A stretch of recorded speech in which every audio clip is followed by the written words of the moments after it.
A dog walked into a Dodge City saloon and ordered a root beer. The barkeep snickered. "We don't serve dogs or root beer in this saloon." The dog said, "I've got money, and my money is as good as any man's. Give me a root beer." The bartender was tired of talking, so he reached under the bar, pulled out a gun, and shot the dog in the foot. "Now get out of here and don't ever come back." A week later, the dog came back, this time wearing his gun belt that holstered 2 guns.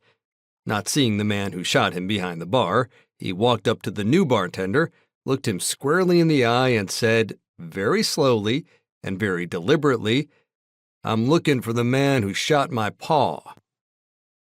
John Wesley Powell has been pretty much forgotten. It used to be that every grade school kid in America knew about Powell and his amazing courage to survive a journey against all odds. As a matter of fact, a lot of people thought that Powell was nuts. The expedition was simply too dangerous, especially for a man with just one arm. Why did Powell have just one arm? During the Civil War, an enemy soldier shot his paw. To be more specific, his forearm. Eventually, the arm had to be amputated, but Powell never let his injury stop him from becoming a national hero. Back in 1869, conventional wisdom said that passage through the Grand Canyon on the Colorado River was impossible. It couldn't be done. The backcountry surrounding the Grand Canyon oozed with legends of doomed expeditions. No one had ever dared that stretch of river and come out alive. Out of all the expeditions that had given it their best shot, there was not one survivor.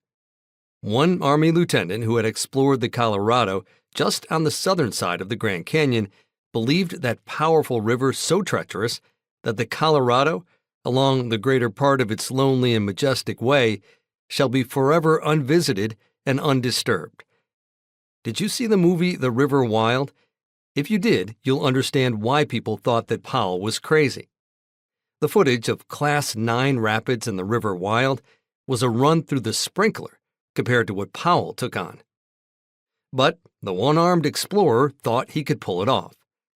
On May 24, 1869, Powell and a party of 9 stepped into their 4 small boats to attempt the 1,000-mile journey. Along the way, their party encountered numerous ambushes. They were ambushed by Legion killer rapids. They were ambushed by waterfalls. They were ambushed by boulders the size of cabins. They were ambushed by the loss of boats, critical foodstuffs, and instruments. Yet, 100 days later, Powell and 5 men emerged from 2 boats. All hope for their survival had been given up weeks before. They were suffering from exposure and near starvation, but they had made it. What happened to the other 4 men? One had decided early on to go back.